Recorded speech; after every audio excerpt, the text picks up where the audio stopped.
The following is an exclusive presentation of WI Garden Media, the voice of Garden Talk Radio.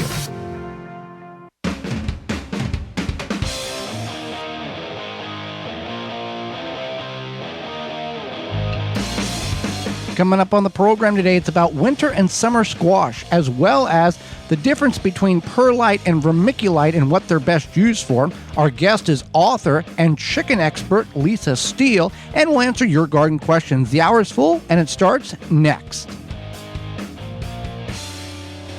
You are listening to the most informationally packed hour of garden-focused radio in the country and on the internet with your host, husband and wife team Joey and Holly Baird. This is the Gardening with Joey and Holly radio show. And welcome to the Gardening with Joey and Holly radio show. Happy that you have joined us on the program today. Whether you're listening to us on one of the 18 AM and FM frequencies carrying our program here in 2022, through our radio, through our parent website, the WisconsinVegetableGardener.com, underneath the Season 6 tab at the top of the page, in-studio video replay, podcast replay, or however you're capturing the show. Thank you very much. I am Joy Baird. I am your host. Alongside me is my wife, co-host, best friend, and gardening partner, Holly Baird. This program is for you, about you, to help your garden grow better, maintain your landscape, grow healthier trees, make your grass look greener, as well as preserving what you grow. A couple of ways in which you can partake in the program besides just letting it fill your ears. If you want to ask a question or let us know where you're listening from, you can do that in two different ways. One is by emailing us, gardentalkradio@gmail.com. That's gardentalkradio@gmail.com, or you can give us a call on the Proclamation Hotline brought to you by Proclamation Goods. That number is 1-800-927-7469. Again, 1-800-927-SHOW. That's SHOW. Proclamation Hotline brought to you by Proclamation Goods. Proclamation Goods creates cookware for the eco-conscious home chef. Their pans are non-toxic, have a lifetime warranty, and are made in Wisconsin. Their award-winning stainless steel Proclamation Duo cookware set is a 12-inch skillet and a stock pot that doubles as a wok. Best of all, the skillet and stock pot hinge together to form a Dutch oven. It's two pans with the versatility of 10, empowering you to cook more with less. If you care about your health and strive for a more sustainable lifestyle, then Proclamation Goods is for you. Supply is limited, so order yours now at proclamationgoods.com. And before we get into the program, I want to address a question that we had. Several of the same type of question have come in this week, and it's in regards to Timber Pro Coatings internal wood stabilizer. Holly, we had several questions come in. What was that? What was that? So yeah, they wanted to know what we were talking about. Right. It's Timber Pro Coatings from Timber Pro Coatings. The website is timberprocoatingsusa.com. It's an internal wood stabilizer. It protects the wood from the inside out. It never wears off. It's really good for raised beds, chicken coops, decks, patios, you name it. It's the ideal thing. So timberprocoatingsusa.com. If you go to our parent website, the WisconsinVegetableGardener.com, and search and click on the Season 6 tab at the top of the page, all of the sponsors you hear during the program are listed there. And if you want coupon codes, you go under the Money tab at the top of the page to help you out. Well, the Money tab. The Money tab. So we're going to help you out and go over summer squash and winter squash, because there are gardeners, there are people in many different avenues, but they think that summer squash is something you grow in the summer and winter you grow in the winter. I've had these questions. We've had these questions asked to us, and they're just uneducated. That's all it is. They just don't know. Right, if you told me a widget digit went in the front of a car to make it turn better, I maybe would think that might be a questionable thing. But a widget digit? A widget digit. Okay. Next to the thingamadig. Next to the thingamadig. Okay. So it's just uneducated. They have a question. That means they want to learn. Right. No judgment. Nope. No. So summer squash is squash that is growing in the summer. I mean, they're both growing in the summer. Yes, both are growing in the summer. But summer squash is the one that is going to be eaten during the summer. It doesn't have a long shelf life. Not that you can't eat winter squash during the summer. And I will debunk that. We grow Black Beauty zucchini, and there's times where we let them grow much larger than what you may feel comfortable with, meaning 18, 20 inches and the size of a baseball bat. And we've kept them inside and have ate them in March from the harvest in August. Now that is they're not always, that's untraditional. They're not always super delicious. No. They're very dry, but they are edible. But if you put them in like a soup or just like pan, saute them. We tried the soup thing in the crock pot. Right. Saute them is the way we like it. Or maybe if you have like a stew or something, you're adding a little bit of zucchini. I probably wouldn't recommend that for a patty pan or like a crookneck squash. So you direct sow these. Don't buy these at your garden center. Either one. You get the seeds from Jung's. Use coupon code 10TG22. Save 10% on your order. And direct sow them because they are very root sensitive. They don't like to be moved around. Once they are established, you don't want to take them out of a seed tray and try to plant it. Direct sow them. 7 to 10 days, those suckers are up, and they are rolling. Yeah. So they don't take long to germinate, and then once they grow, they're usually ready to harvest within 60 to 90 days. But you have to do it after you have planted, right around or past the summer, the tomato planting, because these are not a cool plant. They want the heat. Yeah, they're a warm weather crop. They want the heat. And again, like Joy said, like probably the week or so after you plant your tomatoes is when you would plant your summer squash. Now, if you do run into any sort of issue, you could always wait a little bit. Maybe if you aren't sure if it might get cold or something like that, or rainy where the seeds might get washed out and not germinate. So you can wait, but you do want to usually do them after the tomatoes. Full sun for both of them. Yeah. The summer squash, again, 60 to 90 days to harvest. That harvesting is from the time it goes in the physical ground to the harvest. Winter squash, you're looking between 90, 100 to 120 days based on the variety. That's your full season there. And based on it, where you're at in the country, you may need to start these in undercover, or actually do what we don't want you to do, is start them in a tray or a cup in order to get a couple of weeks growth on them, because you are short. If you're in that zone 3 area in the far north, you don't have much time to play around. You've only got so many warm days and that's it. Right. So you want to keep that in mind, that you want to be as efficient as possible, especially with the summer squash, because that's the one that... The winter squash. The winter squash that takes the longer bit of time. So it's definitely recommended to plant them as soon as you can. So you might run into some issues. Summer squash, one issue that you might have is poor pollination. And so summer squash has, and a lot of viney plants do this, where they'll put their female flowers out first, and it's like a tester. So if you start seeing your female flowers come out, you want to go ahead and take and just touch the middle of that flower. You just tap each one in the middle, and it's going to indicate to the plant that, hey, I'm going to have some germination. I'm going to have some pollination, rather. And it's like not weird, but it's a plant science. Mm-hmm. Plants are not like, hey, I'm going to grow myself for humans. No, they're there to strive and survive and recreate more plants.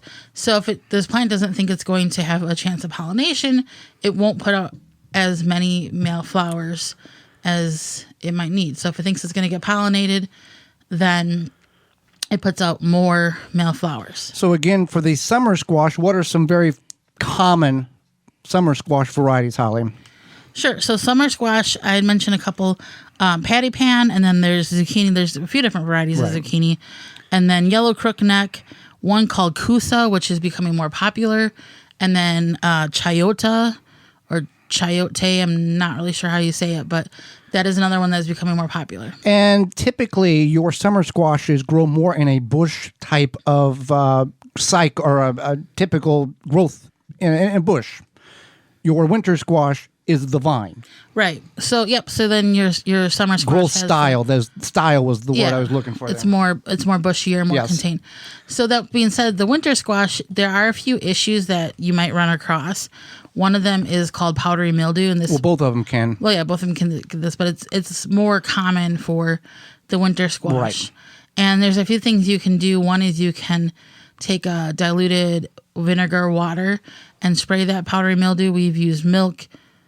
Did we use anything else? Milk and vinegar.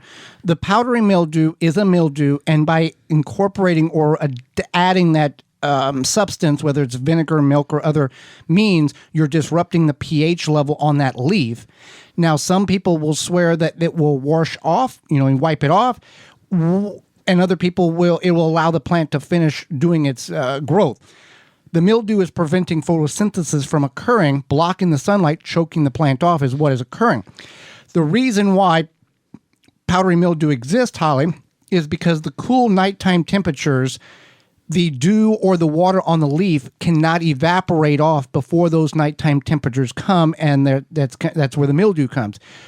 You don't have good air circulation in your bathroom, mildew occurs after a certain period of time. Same thing's happening on the leaves of these plants. Summer, you don't have it so much because that shorter life cycle, but the winter, because of the long duration, you have that. You also have squash vine borer. Yeah, the squash vine borer is is it a moth? Yeah, it's a moth. Yeah, a moth. Yep. And what it does is it burrows it burrows eggs into the lower part of your winter squash, the lower part of the stalk, and then kind of drills into the stalk. This is the summer squash too. So this is everybody. So it's not discriminatory. It hits everybody. Except for butternut. Because that stem is too thick for it to burrow into. Right. So what it does is it drills into the stalk, and then it lays its eggs, and the eggs become larvae. So what will happen is you'll see that you'll go out there, see your zucchini or whatever, one of your squashes looks kind of sad, like wilty, and then you water it and you think, okay, well, maybe it was just a hot day, it needed water. You come back and it still looks wilty. So what happens is that larva is eating the inside of the stalk, taking away the nutrients. So you want to cut a portion of, you want to do surgery, you want to open up the stalk at the place where you see the hole going in, typically right around the base or a couple inches from ground level, and make a 3 or 4 inch slit and just open it up like you would if you were doing it like on a human. And you're going to see this larvae, these little white worms, and you're going to dig them out and dispose of them. And that is and we've got videos on our parent website, the WisconsinVegetableGardener.com. Just type in squash vine borer, and we walk you through how to do this. And this is how we have had squash for many, many years. We surgically remove them, the larvae, in order for the squash to survive. Now, some people do wait. They wait until after June to plant their squash, and that's summer squash. But the winter don't work that way. Not the winter, yeah, but the summer, because then that usually at that point the vine borer is done laying their larvae. So you do have that option if you have enough time, if your growing zone is long enough for that. And some winter squash is butternut, spaghetti, acorn, pumpkins. Pumpkins. Gourds are a form of squash. The pink, I think it's like a pink banana. Pink banana, like yeah. There's a lot of winter squashes in which you can grow, and now you know a little bit more about how you can get them to sustain life when you have diseases such as powdery mildew and squash vine borer. Well, another way in which you can sustain yourself is by butchering your own animals, or at least getting spices and the tools you need in order to do cooking correct in your kitchen. We got a different coupon code, so hang out, and we'll give you that in a moment. Yeah, WaltonsInc.com has everything you need. They are our sponsor, and it's been brought to you today by Waltons Inc. We know you care about where your food comes from. They have all sorts of spices and seasonings and supplies to make anything from sausage, jerky, any other meat product for just general cooking. Thermometers, knives, sausage stuffers, the whole deal. You need everything but the meat, Waltons has it. And they have hamburger presses. That's kind of fun. All sorts of great stuff. And then they have meatgistics.com, which is an informational site community where you can ask questions. There's 15,000 users to help educate and with the meat processing and whatnot process. So you can go to waltonsinc.com or meatgistics.com. There is a coupon code that we have. It's GROW50 to save 10% off orders of $50 or more and get free shipping. And then you can go ahead to waltonsinc.com and use that code. Yeah, GROW50, GROW50. That's a new coupon code they've issued. So use that one, GROW50, to get 50 Get 10% off your order of $50 or more and get free shipping. When we come back, do you know what Perlite and Vermiculite are? Well, we're going to go over that. You're listening to the Gardening with Joey and Holly radio show. Got a question for Joey and Holly? Send it via email anytime to gardentalkradio@gmail.com. A non-selective herbicide that is also USDA certified? You bet. No More Weeds by Naturally Green Products. The same great company that brings you no more bugs, no more weeds. Kills weeds with no harsh chemicals, no glyphosate. No More Weeds is a commercial-grade vinegar base with a proprietary sticking agent. Great around pools, decks, patios, etc. Visit natgreenproducts.com, enter promo code WEEDS, WEEDS, and buy 3 1-gallon size units. Get the 4th one free. Introducing the Johnny Appleseed Authentic Algeo Apple Tree, grafted from the last known surviving tree planted by the real Johnny Appleseed. The Johnny Appleseed Authentic Algeo Apple Tree was shepherded through nearly 200 years of American history by a family of rural Ohio farmers. Now you can grow this one-of-a-kind heirloom tree right in your own backyard. Order your tree today at shopjohnnyAppleseed.com. That's shopjohnnyAppleseed.com. Spring is around the corner, folks, and Algae Men reminds you that this year, when it's time for spring cleaning, don't forget about the outside of your house. Algae Men is southeastern Wisconsin's go-to for exterior cleaning, including roofs, siding, decks, and concrete. So if you spot ugly black stains or green splotchy stuff on your home, let Algae Men get rid of it for you. We can restore the area back to its original look, not only in a timely manner, but also at an affordable cost. For a free estimate, visit us today at algaemen.com. Algae Men, we clean areas that you don't want to. Rootmaker starts your plants off right and keeps them going through harvest. From their seed starting trays with an innovative design that air prunes the roots to their large variety of grow bags, 1 to 60 gallons. Their products will provide you with the harvest that you've never seen before. Visit rootmaker.com and use coupon code RADIO22 to save 15% off your order. That's rootmaker.com. The Water Hoop is a portable water sprinkler system that allows you to target water evenly around the root ball of your tree or bush. Conforms to various shapes for your watering needs.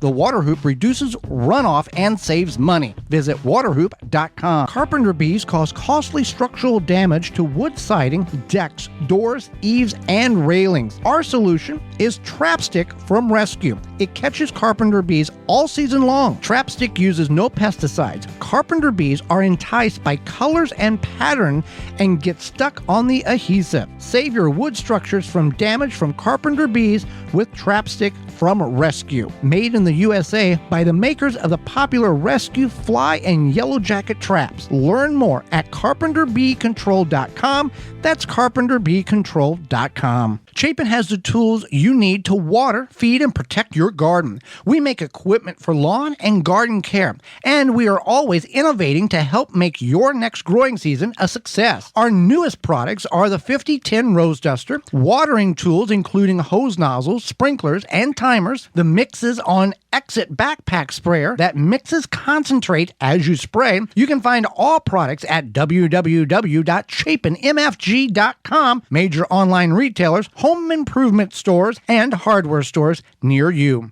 Protect your outdoor furniture, fire pits, grills, and more with custom covers from coversandall.com. Springtime means you don't know what the weather is going to do. Rain, sun, snow, ice, maybe everything in 48 hours. Covers and All's durable custom covers protects against it all. They've got a bunch of fabrics to choose from, and each one can be customized to fit any style, size, or shape to keep your outdoor furniture looking brand new year-round. Visit them at coversandall.com and use code GARDEN25 at checkout to save 25% off your purchase.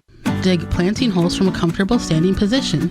Step, twist, pull, and plant. Visit ProPlugger.com. Thanks for listening to the Gardening with Joe and Holly radio show. As you've heard through the program, many companies offering coupon codes to help you save on great products. If you've missed any of those coupon codes, you can go to our parent website, the WisconsinVegetableGardener.com, and click on the Money tab at the top of the page, and they're all listed for you. The Gardening with Joe and Holly radio show is brought to you by the following: Pro Plugger, Chip Drop, Bellbuster, Johnny Appleseed, Ivy Organic, Milkweed Balm, Walton's Incorporated, Bloomin' Easy Plants, Jung Seeds. Find all sponsors at the WisconsinVegetableGardener.com and thank them for their support.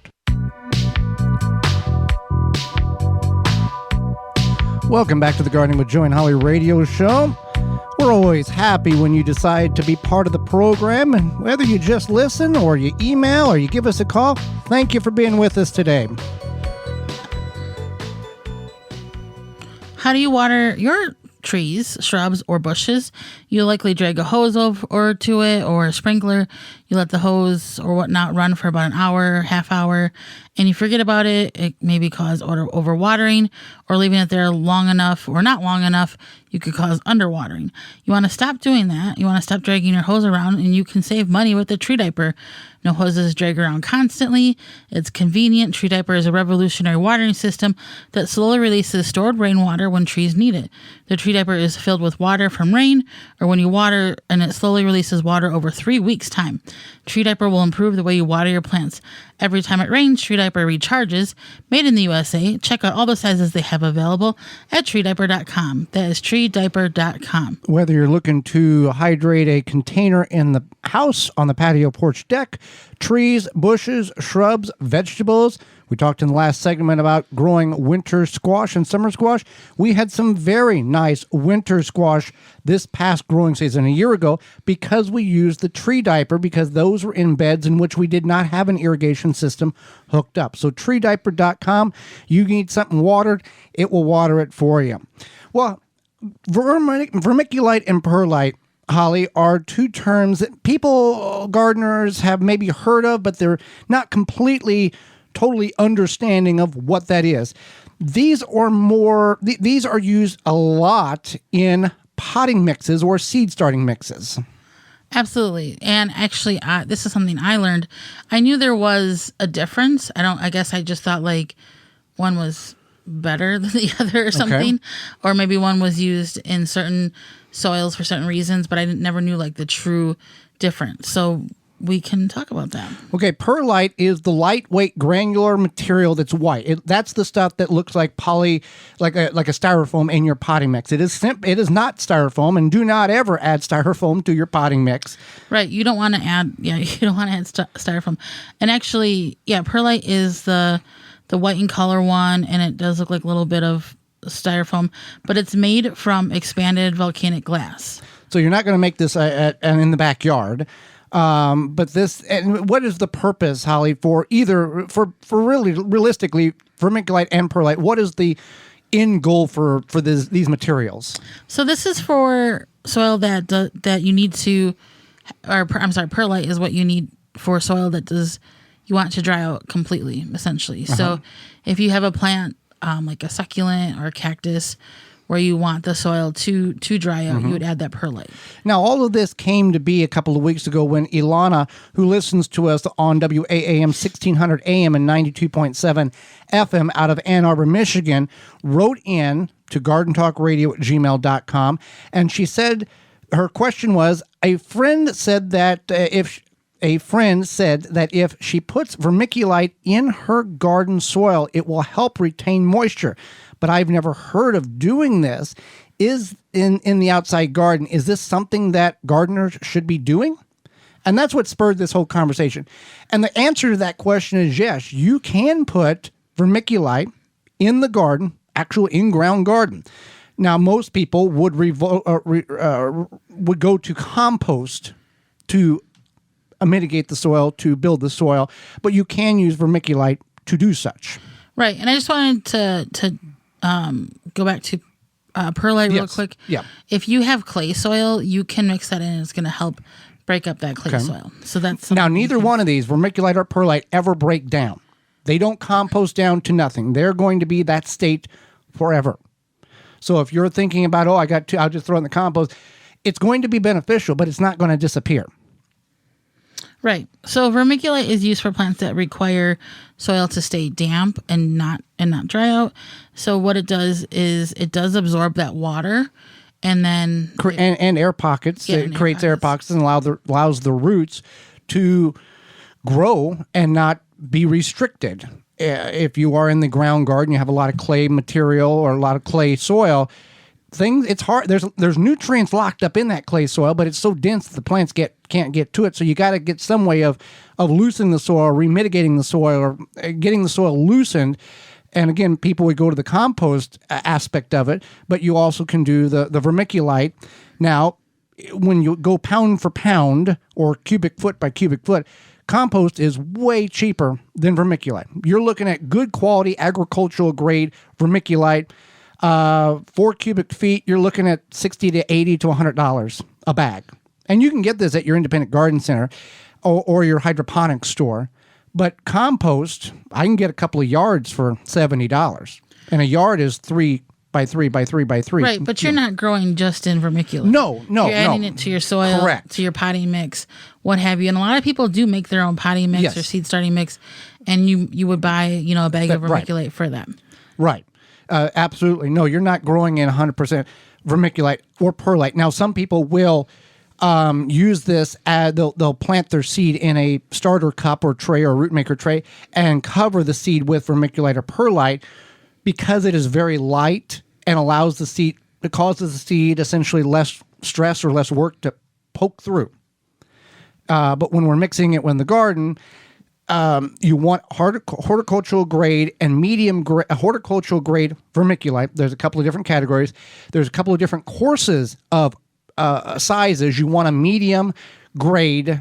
They've got a fine grade and a rough grade. Medium grade seems to be what is highly recommended if you are going to incorporate either one of these into the garden. Now, something to keep in mind is it can absorb 3 to 4 times its weight. So if you're in an area, if your garden lays low and you have problems of the soil being dense, you might want to go with that compost aspect rather than this because now you're going to have soil that doesn't dry out ever. Unless you're growing rice, that might not be the answer to your situation. And I think this is important to talk about because so many people, see perlite, vermiculite, and then they might, the garden center person might say, "Oh, add this to your soil." But again, Ray, at the garden center, right? You don't know. That's why you go to your independent garden center. Well, even then, they might not know that you have a low-lying area that there's mushrooms and rice growing out of. Right. So that's why it's important to know these things and the difference. Right. Now, if you make your own, you're going to incorporate this in order to add the fluffness, what they call it, the fluffness, to the garden. But the fluffness. The fluffness, yeah. I like it.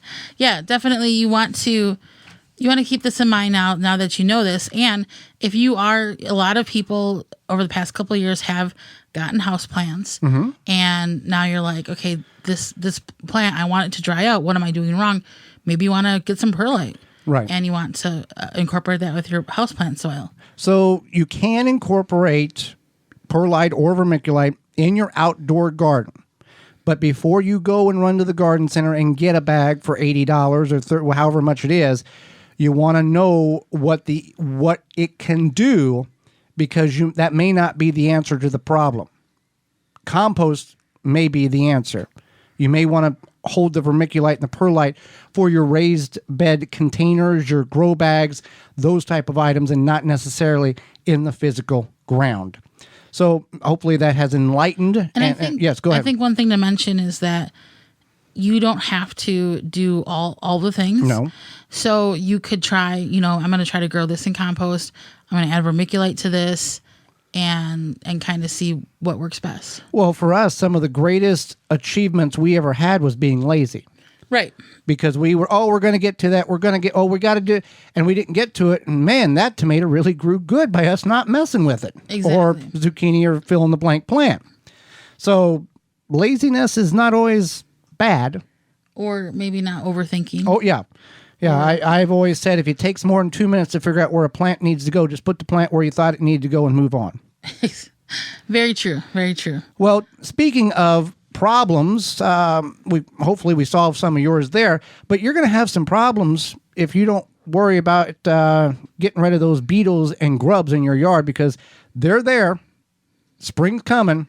It's getting warm, and they're ready to come at you. I'm sure, spring is here and it starts to hopefully get warmer every day. And you want to think about being outside more.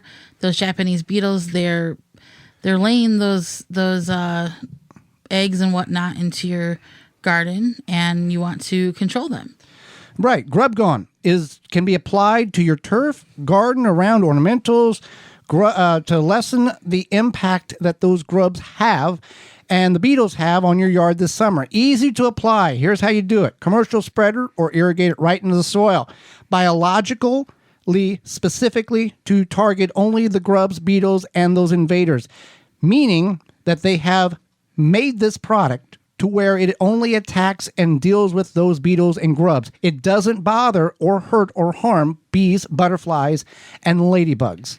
Right, and it's the only non-chemical that works. You can find out more at phyllombioproducts.com. That's PHYLLOM bioproducts.com. You use code GardenTalk10 to save 10% off your orders at phyllombioproducts.com. Absolutely, that's what you got to go. phyllombioproducts.com, GardenTalk10 for 10% off your order. Hangout chicken expert and author Lisa Steele coming up next. Have a garden question? Give Joey and Holly a call now or anytime 24/7. Just dial 1-800-927-SHOW. If you can't get through, leave a message and they will call you back. Call now 1-800-927-SHOW. If you could double the life of your raised bed boxes by sealing the wood with a clear non-toxic wood preservative, would you? Well, now you can with a clear, penetrating product called Internal Wood Stabilizer. It's 100% non-toxic and easy to apply. Seal your untreated wood surfaces, even chicken coops, by spraying on Internal Wood Stabilizer. It's invisible, seals the wood from the inside out, and never wears off. Recommended by organic gardening experts. Internal Wood Stabilizer. Check it out at timberprocoatingsusa.com. Protect your plants from damage with the 3-in-1 Plant Guard and Special Blend Fertilizer. Visit ivorganics.com. Use promo code RADIO10 to save 10% off your order. Straw bale gardening is all the rage. Get your bale started easily with the Bale Buster Straw Bale Conditioning Formula. This is the only product that has been specifically formulated for use in straw bale gardening. Each unit contains 250 million colony-forming units of trichoderma, fungi, and bacillus bacteria. In addition to the fertilizer itself, produces fantastic results with a bountiful production of vegetable crops. Start with the best to get the best, traditional or organic formula. Take the guesswork out of conditioning your straw bale. Go to balebuster.com to find out more. Have you ever tried to carry all your tools and supplies on your tractor? You fumble around looking for the right one, unsafely holding them while you drive. Big Tool Rack developed a range of carry-all systems that attaches to your compact tractor in seconds, creating a mobile workstation that allows you to safely carry your tools and supplies. Big Tool Rack's telescoping wheel system and 3-point hitch connections allows you to quickly attach and detach the carry-all system for easy storage. Working around the house, the homestead, or the farm, Big Tool Rack has your back and all your tools. Use code MYRACK5 for 5% off purchases at BigToolRack.com. Find out why we're built to haul it all. Take the guesswork out of composting with hot bin composting. Quickly break down food scraps within 30 to 90 days. Find out more at hotbincomposting.com. This week's garden tip is sponsored by the amazing Dr. Zymes. Eliminate and prevent garden pests with their 100% all-natural, all-in-one insecticide and fungicide. Experience powerful natural protection from insects, fungus, mold, and mildew. Try a free sample. Visit drzymes.com/garden talk. Common soil-borne diseases include dampening off, root rot, and vascular wilt, and can exhibit symptoms such as tissue discoloration, wilting of foliage, root decay, and sudden death. Adding the amazing Dr. Zymes to your soil as a liquid feed will help prevent these issues. This will prevent the pest problems and fungal problems and ensure a higher rate of success. Since it is a concentrate, a little goes a long way. Dr. Zymes is OMRI listed, safe up to the day of harvest, and does not leave a residue. That helpful garden tip was sponsored by the amazing Dr. Zymes. Eliminate and prevent garden pests with their 100% all-natural, all-in-one insecticide and fungicide. Experience powerful natural protection from insects, fungus, mold, and mildew. Try a free sample. Visit drzymes.com/garden talk. Jung Seed Company is a family-owned and operated gardening company since 1907 with the largest selection of seeds and plants online. Use code 10TG22 to receive 10% off your order at jungseed.com. That code again is 10TG22. Make watering easy. DripWorks provides quality drip irrigation supplies and equipment to gardeners just like you for all your growing needs across the U.S. and Canada. Purchase online at dripworks.com. Thanks for listening to the Gardening with Joy and Holly radio show. As you've heard through the program, many companies offering coupon codes to help you save on great products. If you've missed any of those coupon codes, you can go to our parent website, the WisconsinVegetableGardener.com, and click on the Money tab at the top of the page, and they're all listed for you. The Gardening with Joy and Holly radio show is brought to you by the following: Rootmaker, DripWorks, Pomona Universal Pectin, Phylum Bioproducts, Tree Diaper, Chapin Manufacturing Incorporated, Deer Defeat, Water Hoop. Find all sponsors at the WisconsinVegetableGardener.com and thank them for their support. Welcome back to the Gardening with Joy and Holly radio show. Chicken expert and author Lisa Steele moments away. But first, Simple Grow has a product. It's 100% worm castings, and it will feed your soil, which feeds your plants. Are you worrying about your plant growth? Provide your plants with what they need to grow to their potential. Simple Grow offers 100% organic worm castings. That's at simplegrow.com. Unlike other worm casting products, when you order from Simple Grow, you are getting 100% worm castings. That's it, 100%. Full bag. Not filler plus castings. Promote ideal soil structure and aeration with Simple Grow's all-natural and odor-free worm castings. There's only one ingredient, worm castings. So you don't have to worry about any chemicals or additives that will seep into your food. And it doesn't smell like other fertilizers. It's good for indoor, outdoor use. You can buy it by the bag, bundle, ton, or truckload. Check out more with simplegrow.com. 100% worm castings and what they can do to your plants. Absolutely. Well, Holly, let's go to the Proclamation Hotline brought to you by Proclamation Goods and bring in our guest for this week.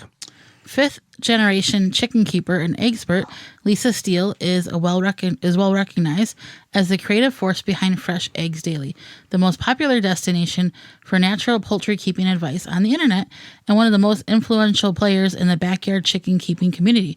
She's dubbed Queen of the Coop by the media. Lisa has been dishing out advice on raising chickens, ducks, and geese naturally via her blog and social media platform Fresh Eggs Daily for more than a decade. Welcome to the program, Lisa. Hi, thanks for having me. Well, we thank you for taking time out of your day to not only educate Holly and myself, but all of our listeners. And we're going to learn some stuff here because Holly and I are not chicken experts, and we appreciate the time that you're going to offer us. Yeah, chicken keeping has gotten super popular, especially in the last 2 years. But really over the last decade, so many people are getting into chicken keeping. So it's a great topic. Fantastic. So with that being said, what was the biggest surprise that people have or you have had about raising chickens? I think what surprises people most is how pet-like they are. You know, people get them thinking they're going to get fresh eggs and it's going to be great. You know, they have a garden, they get vegetables from the garden, they'll get some eggs from their chickens. And then once you get them, you realize that they all have their own little personality and different breeds have different personalities. And I think people are actually surprised that they become pets very quickly. Well, they have that's where the term pecking order comes from. There is a hierarchy in a herd of chickens. Am I correct on this? Yes, they take it very seriously. Their spot it means they get the best treats. They get to pick where they want to sleep at night. So yeah, it's a real thing. Well, I guess the question would be, what are 2 reasons why you would recommend raising chickens? And then on the other hand, what are 2 reasons why you would say to somebody, maybe chickens aren't for you? Yeah, great questions. Obviously, fresh eggs is the number one reason to raise chickens. But especially as gardeners, chickens produce a lot of manure. And chicken manure is really great for the garden. It's high in nitrogen. It's great for composting. So I think if people aren't taking advantage of that aspect of chicken keeping, they're really missing out because that is another sort of added free benefit. So those would be 2 reasons to keep chickens. I guess a reason not to, people don't realize maybe that eggs are seasonal. Chickens don't lay every day all year round like clockwork, and they also don't lay their whole life. So they might only lay well for, say, 2 or 3 years. and then they start to drop down a little in production. But we have chickens that are 10 and 11 years old. So you have to be prepared to sort of run a chicken retirement home, I guess you should call it, for them. I think a lot of people aren't ready for that. And then keeping them safe from predators is probably the biggest challenge. No matter where you live, there's something that wants to eat your chickens. So it's kind of like a constant battle, and it can be kind of stressful at times. Now I'm going to, I know a little bit enough. I know enough about chickens to get me in trouble here. There are certain breeds that do better in certain climates. So you just don't want to go down to the farm store. And that's about this time of year when people go, oh, look, baby chickens, let's get 4. And they have no idea what they're getting themselves into.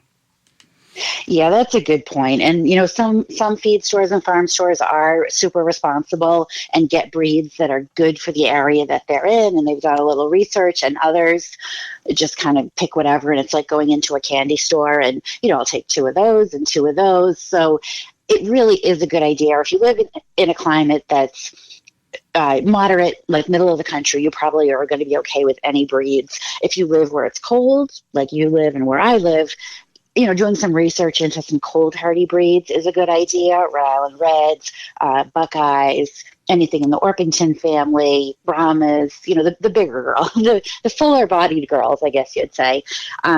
But if you live in the South where it gets hot, chickens do not do well in the heat. So you really want to do some research into breeds that are going to do well in warm climates. And those tend to be the Mediterranean breeds. They're smaller, sleeker, have big combs. Those combs are what lets the heat out of their body. They act like radiators. So a little research is a good idea. Well, and not every municipality allows chickens and or allows all the chickens that you get. Male, they would only allow females. You can't have roosters. There's a whole lot of it's not just let's go get it and we'll deal with it later. There's some stuff you gotta prepare for this. Yeah, and it's a good idea to find out, talk to your town, call the town office, find out how many chickens you can have. Like you said, sometimes you're not allowed a rooster because it is sort of a big time commitment and expense just to turn around and find out that you weren't allowed to have chickens after all. Yeah, that can definitely be frustrating. So tell us about your newest book, the Fresh Eggs Daily Cookbook. What can our listeners expect? It sounds like it's a spin-off or a companion book to the Fresh Eggs Daily book. Yeah, I've written a couple of books on raising chickens and one on raising ducks. And I kind of had covered everything to do with their health and their care and what chickens eat and all that kind of stuff. And I thought that the next natural progression would be to write a cookbook to kind of help people find new recipes with what to do with all their eggs. I've encouraged a lot of people to raise chickens over the years, and they have a lot of eggs now. So it was a lot of fun to come up with recipes for breakfast, lunch, dinner, dessert, sweet, savory, just a wide variety of very egg-centric recipes. And eggs are not, many people, eggs for breakfast. Eggs can be for many dishes for any time of the day.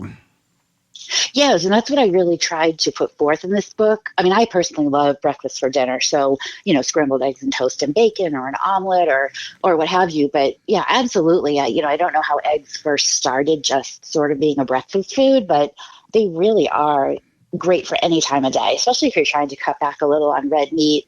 If you know someone who's a vegetarian, and they're just so versatile. There's so much that you can do with an egg.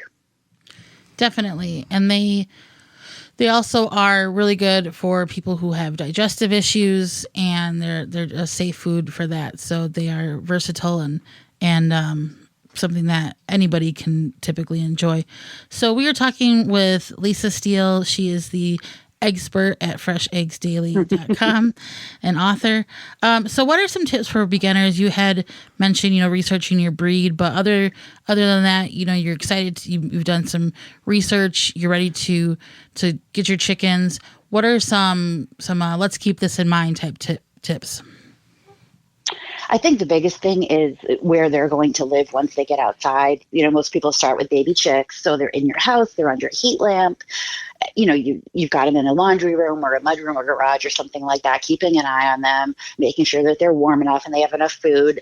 And then after about 8 weeks or 10 weeks, they're going to be going outside. So having your coop ready, whether you turn a playhouse or a shed into a coop, or you build one, or you buy a kit, or, however you get your structure that they're going to live in with an attached pen.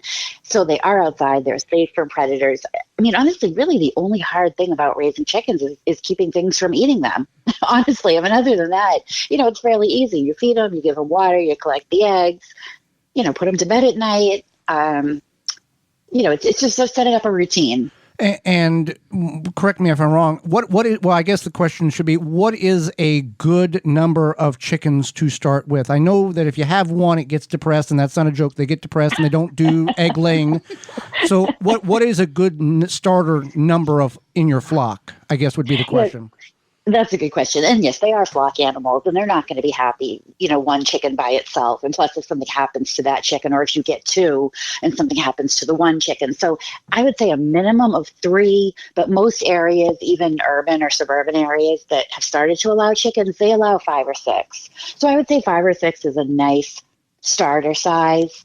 And then depending if that's all that you're allowed to have, that might be the extent of it. Or, if you live out in a little more rural area, you're going to have, 12, 24, 176, the flock just keeps growing and growing.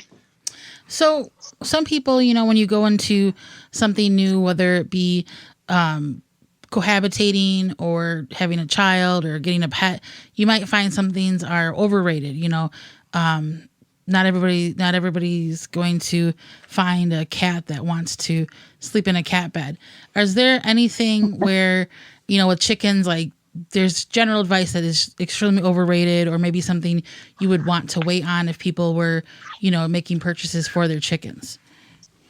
Yes, that's very true. And because it has become so popular, now the stores and online are flooded with all sorts of things for chickens. And I mean, really, I buy enamelware trays and roasting pans and things like that secondhand, and I use those for feed and water. I mean, I don't get super fancy. People freak out if the chicken feed gets on the ground. The chickens don't care. They'll eat it right off the ground. People, they ask how often I clean my coop, or how often, even worse, I rake out their pen, which is never. Everything just disintegrates and turns into dirt. The poop and the feathers and the leaves, and it just all, turns back to dirt, and they scratch around in it and they're happy. So I think people get crazy with the cleaning, and you'll make yourself nuts because they are livestock. And, anyone who's had animals and had a barn, that it's just not going to be as clean as your house, and the animals, for the most part, they don't care. They live outside and they scratch in the dirt. And I think people burn out that way if they just try to keep everything so clean and that, because you're just going to burn out with it. You need to just pace yourself, realize that they are outdoor animals and they eat worms and slugs and bugs and all kinds of crazy stuff. Absolutely. A very different mindset from an urban new chicken person or owner than a farmer who's had chickens and cattle and hogs, and there's 2 separate worlds there. And we always encourage people, if they can't have chickens because of their situation, they should support their local farmers market and buy free-range eggs from their farmers market, because there is a tremendous difference between the store-bought eggs and the eggs that you get from either your own chicken or chickens that are local. And how, am I correct? It's night and day difference? Oh, it definitely is. You could definitely tell. Yeah, a farmer's market, or even just drive around your neighborhood and look for some fresh egg signs or something like that, because so many people have chickens now. But yes, you absolutely can tell the difference. The fresh eggs, the yolks are going to be bright orange, and the egg is just going to taste fresh. And they're going to be different colors. It's going to be different. Yes, different colors. And the eggs themselves, they can be blue and green and tan and pink and whatever, which is fun. All the same nutrition inside, but the nutrition of an egg laid by a chicken that's walking around a field or a yard or a pasture all day, eating all kinds of things, grains and flours and herbs and all that, is just going to taste so much better, be far more nutritious, and they're going to be fresher. The store-bought eggs are never going to be as fresh as what you can get locally. And that means that when you crack your egg in the pan, the white is not going to spread all over the place. It's just going to kind of stay where it belongs. As the egg gets old, the protein bonds break down and everything just gets really watery. For a fun fact, what is about the average from hatch to grocery store? How much time is elapsed there normally? Oh, fun fact. I do check every once in a while just because, I'm that person. I would say the average egg on the supermarket shelf is probably 4 to 6 weeks old. Unless you happen to just catch it when they've restocked, probably 4 to 6 weeks old by the time you even pick it up and put it in your cart. That's just amazing. Well, we've really enjoyed having you on the show. How can our listeners find out more about your new book, your previous books, all of your great information?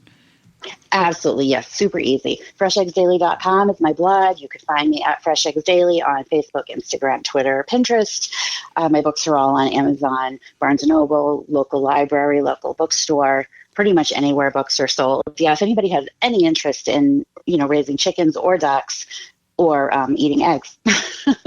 Well, Lisa, we greatly appreciate that. All the information you've educated Holly and myself, and I know you've educated our listeners across the country. We thank you for that. Thank you so much for having me. You're absolutely welcome. When we come back, it's your garden questions, our garden answers. Got a question for Joey and Holly? Send it via email anytime to gardentalkradio@gmail.com. Pomona's Universal Pectin is a high-quality pectin that gels reliably with low amounts of any sweetener. If you're trying to reduce the amount of sugar in your diet, you'll love Pomona's Universal Pectin. Now you can make healthy homemade jams and jellies sweetened to your taste. You can use sugar or honey to sweeten. Pomona's Universal Pectin keeps indefinitely when stored in an airtight container. Easy to use, versatile, and comes with directions and recipes in every box. Find out more and where to buy at PomonaPectin.com. Also available at natural food stores and online. Deer Defeat is an all-natural repellent to keep deer, rabbits, and groundhogs away from your precious plants. Deer Defeat protects your plants day and night, dries clear, and odorless. It will not clog your sprayer. Deer Defeat works for 30 days through rain, snow, and freeze. Safe, effective, and works on rabbits. Money-back guarantee. To purchase, go to DeerDefeat.com and use code RADIO to save 10% on your order. Deer Defeat. It can't be beat. Brought to you by Blue Ribbon Organics, providing locally made organic compost and soil blends for gardens, farms, landscaping, and more. Visit BlueRibbonOrganics.com or call 262-497-8539 to find their products nearest you. With the right tools, plant maintenance is easy and more effective. Ironwood Tool Company has the right tools for your project. From pruners to loppers to saws and shears and cleanup tools, get the right tool for this season, making your job much easier. Find them all at ironwoodtools.com. We know that you appreciate the value of a beautifully landscaped yard, but tackling such a project yourself can seem way too complicated, right? Bloomin' Easy plants are the answer. Their plants are low maintenance and offer exceptional beauty and color for your yard. Plus, they offer free seasonal care reminders with simple how-to videos tailored to the plants that you choose. With Bloomin' Easy on your side, creating the yard that you've always wanted becomes as easy as plant, water, and relax. Check them out at your local garden center or by visiting bloomineasyplants.com. Chip Drop is a website you can sign up for free wood chip mulch delivery right to your door for free. Chip Drop connects homeowners and gardeners with tree services who are trying to get rid of their wood chips. You can also sign up to get free logs and firewood. Go to chipdrop.com to learn more and sign up for a free account. Thanks for listening to the Garden with Joe and Holly radio show. As you've heard through the program, many companies offering coupon codes to help you save on great products. If you've missed any of those coupon codes, you can go to our parent website, the WisconsinVegetableGardener.com, and click on the Money tab at the top of the page, and they're all listed for you. The Gardening with Joe and Holly radio show is brought to you by the following: Tree Ripe, Covers and All, Ironwood Tool Company, Timber Pro Coatings, Blue Ribbon Organics, Natural Green Products, Algae Men, Dr. Zymes, Happy Leaf LED, Rescue, Big Tool Rack, Hot Bin Composting, Proclamation Goods. Find all sponsors at the WisconsinVegetableGardener.com and thank them for their support. Welcome back to the Garden with Joe and Holly radio show. Thank you for being with us today. If you got a question, you can send that over GardenTalkRadio@gmail.com, GardenTalkRadio@gmail.com, or you can give us a call on the Proclamation Hotline brought to you by Proclamation Goods, and that number is 1-800-927-SHOW, 1-800-927-7469. Proclamation Goods creates cookware for the eco-conscious home chef. Their pans are non-toxic, have a lifetime warranty, and are made in Wisconsin. Their award-winning stainless steel Proclamation Duo cookware set is a 12-inch skillet and a stock pot that doubles as a wok. Best of all, the skillet and stock pot hinge together to form a Dutch oven. It's two pans with a versatility of 10, empowering you to cook more with less. If you care about your health and strive for a more sustainable lifestyle, then Proclamation Goods is for you. Supply is limited, so order yours now at proclamationgoods.com. All right, had a number of questions come in. We'll see what we can get through. Let's go with questions here, Holly. I'm a new gardener and a bit confused about days to harvest. If I start my seeds inside and transplant them outside, is my days to harvest calculated from the inside date or the outside date? That's coming from Jen, who listens to our show via podcast from Minnesota, and thank you for that, Jen. The date is days to harvest is based on when that seed goes in the ground or that plant goes in the ground, not when you start the seed indoors. So if it says 40 to 60 days to harvest, that's for bush beans, that's when that seed is planted physically in the outdoor ground. So there you go on that. So then we also have... We got a two-part question here. Two people wrote in, and it's going to be the same answer, so we're going to tie them together. The blossom end rot. Yep. I've had horrible blossom rot last year on my potted tomato. I didn't think I got one tomato, but I had another tomato plant that did just fine. No blossom end rot there. I only use organic fertilizer. It says something about using Epsom salt on your website. What's the deal? The Epsom salt, we didn't know everything, and we still learn. Epsom salt used to be taught in the gardening circles, and it in some places still is, that if you add Epsom salt to the soil, it will fix blossom end rot. However, if you remember anything about science, blossom end rot is a calcium deficiency. Epsom salt is magnesium sulfate. Those two don't go together. What is occurring is you're adding the Epsom salt to the soil, watering it in. The plant is needing water in order to release, the soil needs to release that calcium for the plant to uptake. So you water the Epsom salt in. Epsom salt does magnificent things for a plant. It helps blossoms form better, more rapid blossoms, a lot more flowers. So that's good. It helps green the plant up even more. But the watering aspect is what is preventing the blossom end rot, the black portion at the bottom of the fruit. So that's what it is. You can add Epsom salt, but just water. Very little to no chance that you have a calcium deficiency in your soil. People say put powdered milk or powdered crushed eggshells or Tums in the soil. Just water. Water will fix a lot of the issues that you have. And the second question tied into that is sometime back years ago, you talked about adding Epsom salt to the soil when you plant tomatoes. And we don't talk about that anymore because what we just went over in regards to the blossom end rot. Did I cover that correctly, Holly, that blossom end rot with the water releasing? Because people often water early or it's wet in the early seasons and then you forget about it. That's why we encourage you to have a irrigation system, whether it's a tree diaper, water hoop, drip work, something where there is moisture at the roots. And if you are one that's going to water your plants every day, that's fine, or as needed consistently. Otherwise, if you're like a lot of us who have a busier life, whatever, then we recommend that irrigation. And in that first question, the plant that had blossom end rot was in a container. The plant that did not was in a straw bale. The straw bale acts as a sponge and holds moisture, allowing that plant to have the adequate moisture it needs as the humus inside the bale breaks down during the conditioning process. So that would make sense. The container dried out, the bale didn't. Humus, yes. Mm-hmm. Well, we appreciate your time. That will do it for this week's show. Did you miss any portion of the program today or want to revisit it? We cover something too quickly and you need a little clarification. You can certainly do a couple of things there. You can send us an email, gardentalkradio@gmail.com with your question there, or we can send you the link to the program at gardentalkradio@gmail.com. You can check out past shows. You can go to our parent website, the wisconsinvegetablegardener.com, and see everything we have there. Tune in next week. We will be discussing the gearing up for canning.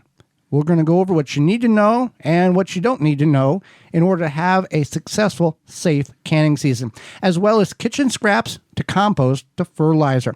And our guest is very popular YouTuber Tim Marks. He is the creator of Tractor Time with Tim. We are going to talk about compact tractors on your property, your homestead, your farm, what you need to look for, what you need to avoid, and it doesn't really matter the color of tractor. That's what he says. I have something to say about that. So until next week, for Holly Baird, I'm Joy Baird, and we will see you in the garden.